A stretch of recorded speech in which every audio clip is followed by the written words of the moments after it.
Finisce l'avventura di Nicolò Terranova sulla panchina della Castrum Favara.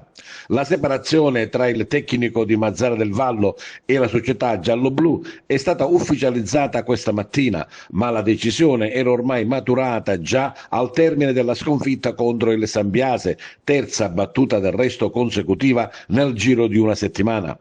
La squadra momentaneamente è stata affidata all'allenatore in seconda e tecnico della Juniores Francesco Fanara. La società aveva ufficializzato il silenzio stampa per evitare dichiarazioni a caldo e incontrare con serenità il tecnico nella serata di lunedì per una lettura della crisi tecnica e dei risultati. Un KO, quello con il Sambiase, che ha certificato una crisi profonda non solo nei risultati, ma anche nel gioco e nell'identità della squadra. Una situazione complicata aggravata da una serie di circostanze sfavorevoli. Nonostante i numerosi innesti arrivati durante il mercato di riparazione di dicembre, giocatori richiesti dallo stesso Terranova, tra infortuni e attacchi influenzali, i nuovi acquisti non sono stati disponibili al 100% per essere subito inseriti e amalgamati nel gruppo, impedendo di fatto un cambio di passo immediato.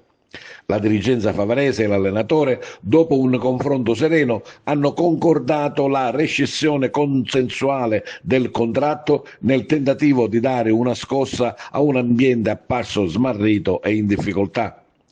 Terranova era approdato a Favara nei primi giorni di ottobre, alla sesta giornata di campionato, per sostituire il dimissionario Infantino.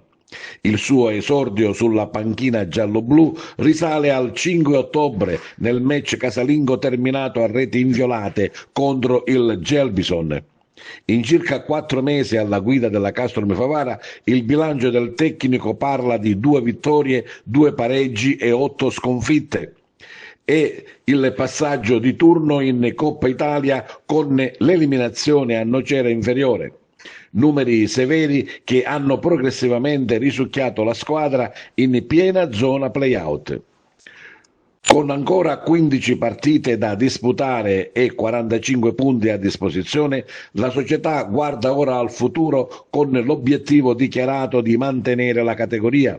Società al lavoro per dare una guida alla squadra già nelle prossime ore.